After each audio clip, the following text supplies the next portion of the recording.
SOG Rajasthan Jaipur द्वारा वर्ष 2018 में महिला सुपरवाइजर, कृषि पर्यवेक्षक एवं प्रयोगशाला सहायक ये भर्ती परीक्षा आयोजित की गई थी। इस भर्ती परीक्षा पेन एंड पेपर मोड में की गई थी। इस भर्ती परीक्षा में ओएमआर जो शीट्स बनी थी, उन ओएमआर शीट्स का स्कैनिंग का काम कॉन्ट्रैक्ट इन तीनों भर्ती परीक्षा का राघव लिमिटेड नाम की एक कंपनी जो नई दिल्ली की कंपनी है, उस कंपनी को दिया गया था। उस भर्ती परीक्षा में विभिन्न प्रकार के अनुचित साधनों के उपयोग की शिकायतें और जानकारी मिलने पर एसओजी में अभियोग दर्ज किया गया है। उस अभियोग के अंतर्गत हमारे डीआईजी श्री परेश देशमुख व अनुसंधान अधिकारी श्री यशवंत सिंह उनके नेतृत्व में कार्यवाही करते हुए, सारे प्रोसेस की एनालिसिस करते हुए मुलजिमों को आइडेंटिफाई किया गया। राघव कंपनी के 2 मुलजिम जो कि स्कैनिंग के काम के लिए यहाँ पे जयपुर आए हुए थे, उन दोनों मुलजिमों को गिरफ्तार किया गया। जिन एक का नाम विनोद और दूसरे मुलजिम का नाम शादान है।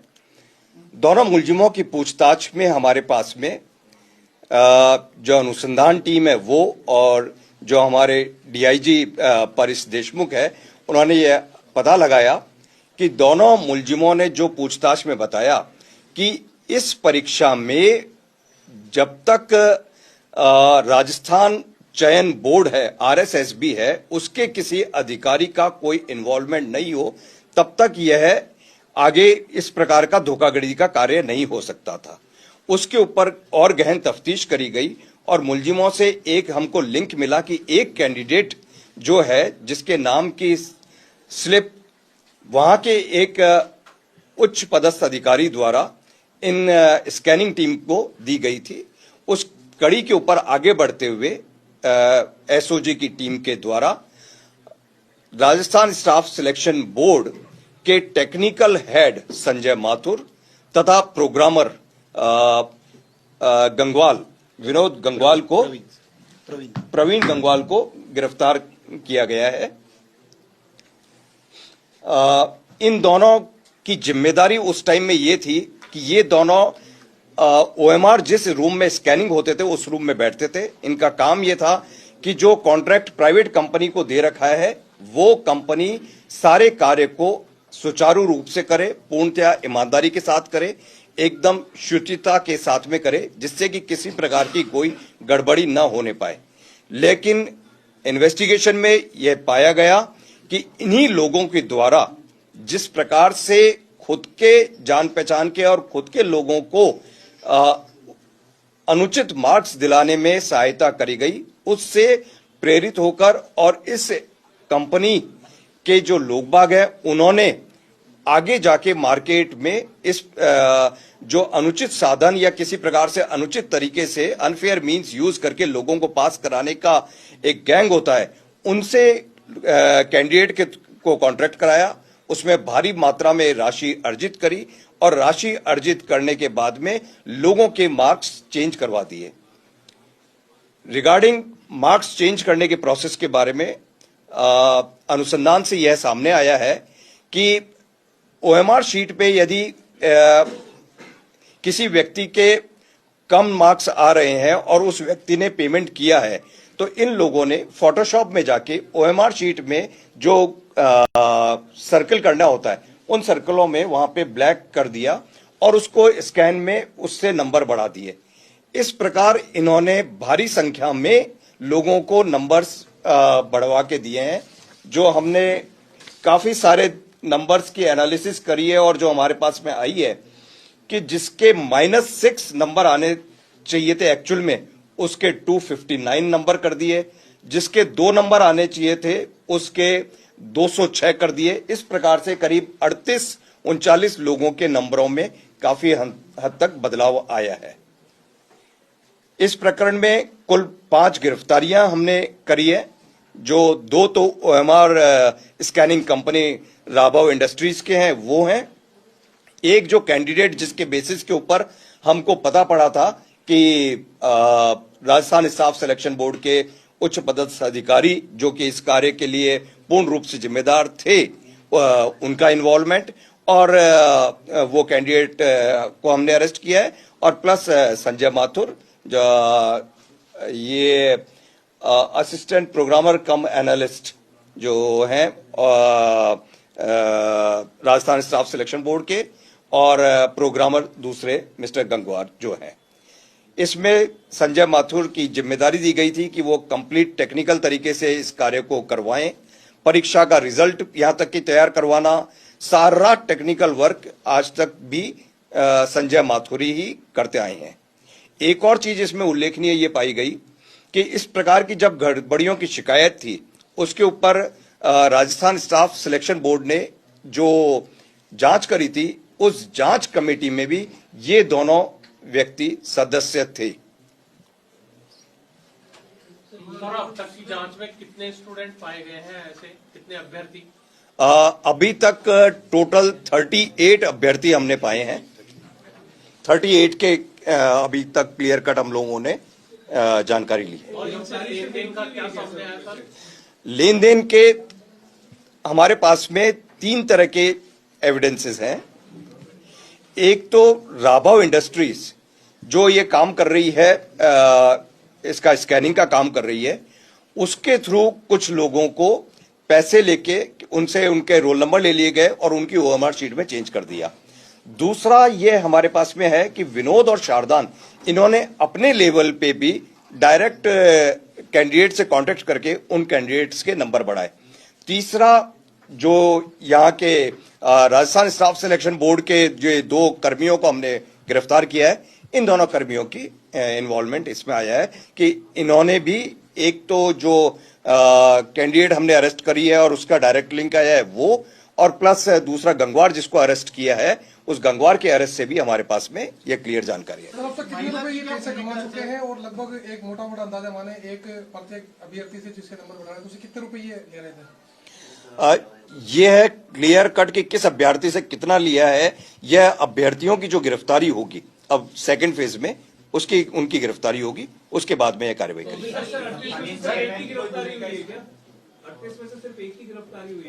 38 में से जो बेनिफिशियरी है, उस बेनिफिशियरी में एक ही बेनिफिशियरी को गिरफ्तार किया। अगस्त 2019 में एक एफआईआर दर्ज हुई थी लखनऊ की गोमती नगर थाने में।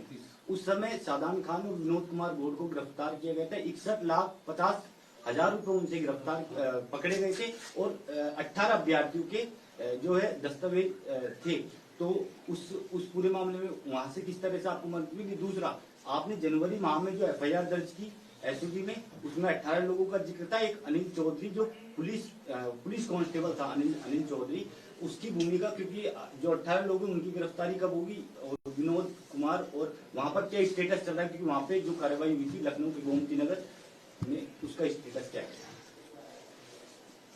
ये लोग राजस्थान में जब भर्ती की कार्रवाई हुई और यह स्कैनिंग का प्रोसेस हुआ, उसमें इनके पास में पैसा कलेक्ट हुआ। इस पैसे को लेके ये जब अपने, ये फर्म रजिस्टर्ड दिल्ली में है, लेकिन इसका सारा वर्किंग पूरा का पूरा यूपी में है।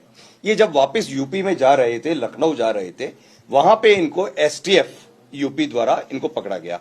तो इनके कब्जे से करीब 60 लाख रुपए और कुछ नाम मिले जो कि इस भर्ती के अंदर शामिल थे।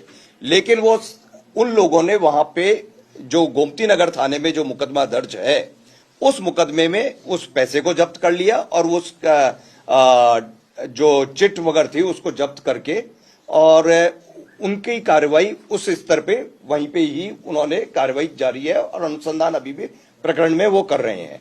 हमारे पास में यह इंटीमेशन आई उसके बाद में कि जैसे यह पूरा का पूरा 2018-19 में आउट हुआ, तो उससे पूरे राजस्थान में यह खबर फैली कि हाँ भाई, इस प्रकार इस भर्ती में कुछ गड़बड़ हुई है। तो एक स्कैंड कॉपी, जो कि ओएमआर शीट की स्कैंड कॉपी एक रिजर्व के तौर में पड़ी रहती है, अधिकांश हर एक एग्जाम में मल्टीपल कॉपीज में होती है। जैसे आप किसी भी ओएमआर शीट को भरते हैं तो पहली वाली ओरिजिनल होती है, नीचे कार्बन कॉपीज वगैरह होती है, मल्टीपल कॉपीज होती है। तो एक जो टॉप वाली कॉपीज को स्कैन किया जाता है, उसकी स्कैन्ड इमेज को एक रिजर्व के तौर पे रखा जाता है कि वक्त जरूरत वो काम में आए। फिर उस स्कैन्ड कॉपी को वापस रन किया गया, तो रन करने के ऊपर करीब 42 कैंडिडेट्स के नंबर्स में डिफरेंस आए हैं। उन 42 में से 38 कैंडिडेट्स के मार्क्स में काफी ज्यादा डिफरेंस है। बाकी जो एकाध है वो हो सकता है कि कोई सॉफ्टवेयर त्रुटि, उसमें भी हम चेक कर रहे हैं। ये जो टेक्निकल हेड है और जो प्रोग्रामर है, ये वहाँ पे कब से पोस्टेड हैं और अब क्या अभी पिछले कब तक ये पोस्टिंग लोगों की वहाँ पे? ये काफी लंबे टाइम से वहीं पे, शुरुआत से जब से ये स्टाफ सिलेक्शन बोर्ड का गठन किया गया था, तब से वो लोग वहीं पे, और अभी भी वहीं से अभी भी वहीं पे सेवा। सर, मुलजिमों और अभ्यर्थियों के बीच की कड़ी का पता चला कि कैसे संपर्क में थे ये? मुलजिम और अभ्यर्थियों के बीच की कड़ी दो प्रकार से है।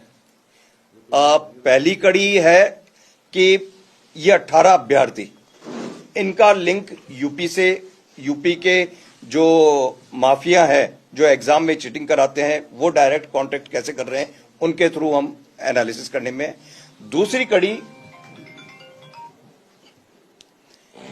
है कि डायरेक्ट, कि जब ये लगा कि हाँ भाई कि पूरे का पूरा सिस्टम के ऊपर बदमाशी हो रही है, तो व्यक्ति ने कि मैं भी अपने लेवल पे जिन लोगों को जानता हूं उन लोगों से यह बदमाशी करा लूं, वो दूसरी कड़ी वो है। और तीसरी कड़ी जो यहाँ के ये जो दो कर्मी हैं, प्रवीण गंगवाल और दूसरा संजय माथुर, इन दोनों ने अपने लेवल पे अपने जान पहचान वाले या उनके पास में और भी कोई जिसके नंबर बढ़ाने थे इस पे वो लोग कनेक्टेड है। सर, एक पूनम को आपने अभी पकड़ा है, उसका क्या रोल था? पूनम का रोल था कि उसके एक्चुअल में मार्क्स आने थे 63 मार्क्स आने थे, लेकिन उसके मार्क्स इसके 182 हो गए, 63 के 182 हो गए। ये हमने चेंज किया। फिर हमारी डीआईजी पारिस देशमुख और यशवंत की टीम ने यह आइडेंटिफाई किया कि ये पूनम का लिंक आखिर किससे है इस एग्जाम में। न तो विनोद और शारदान से कोई लिंक आ रहा है इसका, और न ही किसी प्रकार के किसी क्रिमिनल। तब यह एस्टेब्लिश हुआ कि पूनम का लिंक है संजय माथुर के साथ में, पूनम संजय माथुर की रिलेटिव है। तब जाके एसओजी की टीम इस नतीजे पर पहुंची कि इसमें राजस्थान स्टाफ सिलेक्शन बोर्ड का कोई ना कोई सदस्य इसमें शामिल है, और ये हमने आइडेंटिफाई किया। फिर उनके इंटरोगेशन से और सस्टेन्ड लेवल ऑफ इंटरोगेशन और जो कार्रवाई करी, उसके बेसिस के ऊपर दूसरा नाम प्रवीण गंगवाल का सामने आया। सर, आपने बताया कि कमेटी बनाई, कोई और एग्जाम भी कराया राजस्थान के अंदर जो ओएमआर को लेके, या पहली बार सिंगल एग्जाम का था इसके अंदर? इस फर्म ने ये 3 एग्जाम्स के अलावा भी और भी कुछ एग्जाम्स में इन्होंने स्कैनिंग करी है। सर आप बता रहे वो एग्जाम जो है वो भी अंडर स्कैनर है? डेफिनेटली उनके सारी इंफॉर्मेशन लेके will inquire about them sir, also. आपने बताया शिकायत आ रही थी, कमेटी बनाई गई जिसके अंदर ये दोनों शामिल थे। तो सर जो कमेटी के और मेंबर थे उन्होंने उनको अपने साथ में शामिल किया, उनकी भूमिका वगैरह कोई अभी तक सामने? अभी इस संबंध में कोई किसी की अन्य की भूमिका या उन्होंने किसी चीज को हाइड किया या किसी चीज को सप्रेस किया, उसके बारे में हम लोग देख रहे हैं, लेकिन अभी वर्तमान में किसी प्रकार के कोई हमारे पास में तथ्य नहीं है। सर, क्या ये 38 लोग जो हैं जो सस्पेक्ट हैं, या ये जॉब में हैं अभी? निश्चित तौर से सारे सारे दूसरा ये प्रवीण है, इनमें से किसी ने ज्वाइन नहीं किया तो और संजय और प्रवीण लंबे समय से शुरुआत से यही थे। तो जैसा कि इस एजेंसी पर संदेह है, तो क्या ये तो हर एग्जाम में इनकी अहम भूमिका रही है, तो क्या जो भी एग्जाम अब तक हुए हैं वो भी एक बार रिव्यू होंगे? जिसमें एग्जाम में इनकी अहम भूमिका या स्कैनिंग में या किसी भी प्रोसेस में रही है, उसके बारे में पूरा का पूरा हम लोग भी सिस्टम को चेक करेंगे। At the same time Rajasthan staff selection board भी जब ये कार्रवाई हुई है तो उसके बेसिस के ऊपर अपना इंटरनल सिस्टम को चेक करेगी। जैसे इस 38 में ये पूनम सिलेक्ट नहीं हो पाई थी क्योंकि इसके मार्क्स से 182 जैसे रैंडमली करते हैं, कट ऑफ उसकी चली गई 183.5 पे। तो इसमें से नंबर तो बढ़ा दिए कि भाई आपने उस टाइम पे, आप जब नंबर बढ़ाते हो तब आपको मालूम नहीं है कि किसके नंबर कितने बढ़ रहे हैं, कहां पे जाए, कट ऑफ कहां पे जाएगी, इस टाइप की। सर एक चीज और, सर, राजस्थान कर्मचारी चयन बोर्ड के द्वारा जो जिन 2 अधिकारियों को गिरफ्तार किया गया है, क्या पॉसिबल है, क्या संभव है कि इसके आगे भी और कोई अधिकारी शामिल हो इसमें? वो तो फर्दर इन्वेस्टिगेशन के ऊपर और तफ्तीश के बेसिस के ऊपर ही हम लोग आगे क्या कार्रवाई आती है, क्या रिजल्ट्स आते हैं। सर 2019 में एफआईआर होती है गोमती नगर में, 18 लोगों के जो भी एडमिट कार्ड है वो वहाँ पे मिलते हैं। अगर वो लोग, क्योंकि जब वहाँ पर कार्रवाई हुई तो क्या इस कार्रवाई की जानकारी राजस्थान कर्मचारी चयन बोर्ड को नहीं थी? इसकी थी, इस कार्रवाई की जानकारी। इस कार्रवाई की जानकारी थी, तो अगर वो जो 18 अभ्यर्थियों के उस समय एडमिट कार्ड थे जिनका सिलेक्शन हो गया था, उन लोगों को क्या उस समय बाहर कर दिया गया था या वो अभी भी सिस्टम में? वो प्रोसेस ऑफ इन्वेस्टिगेशन है, हम लोग चेक कर रहे हैं अभी, और भी तथ्य आएंगे इसमें कि कहाँ पे किसका क्या स्टेटस है, क्या चल रहा है, क्या कर रहे हैं कौन लोग, इसमें से कितने लोग डिबार हुए हैं, कितने लोग सिलेक्ट हो गए हैं, कितने लोग फाइनली सिलेक्ट नहीं हो पाए थे। पहला प्रोसेस मेरा ये कहने का है कि पहला जो चीज है ना कि ओएमआर शीट, जिसको अपन एकदम बहुत ही महत्वपूर्ण और बहुत ही इंपॉर्टेंट डॉक्यूमेंट है और सबसे एक तरह से संदेह से परे मारा जाता है कि उस डॉक्यूमेंट को ही वो एजेंसी वो लोग जिनको इसकी सैंक्टिटी को बना के रखना था और वो एजेंसी जिसको इसकी जांच करना था, उन्होंने ही उसके अंदर उसमें हेराफेरी कर दी। आप लोगों को भी हम लोग लिस्ट दे देंगे कि किस प्रकार से मार्क्स की चेंजेस करें, कि कितने कम मार्क्स होने के बावजूद भी हर एक के मार्क्स कितने ज्यादा बढ़ा दिए हैं, भारी संख्या में मार्क्स बढ़ाए हैं। मतलब कि जैसे किसी के 9 मार्क्स आए हैं उसके 259 कर दिए। तो रैंडमली उन लोगों से हम लोगों ने इंटरोगेशन में पूछा कि किस प्रकार से आपने किया, तो उनके पास में आंसर की रहती थी। उनको लगता था कि इतने करने पर इसका क्लियर हो जाएगा, तो रैंडमली कि किसी ने 9 वाले ने तो हार्डली 4-5 भरे होंगे, तो लेकिन उसके और जितने भी जगह जहां जहां उनको जगह मिलती रही और टाइम के हिसाब से फटाफट उन्होंने फिल किया। ये पैसा दिया था उन्होंने, फिर ओएमआर में जानबूझ के जगह छोड़ दी थी क्वेश्चंस को मार के। उनको आता ही नहीं था।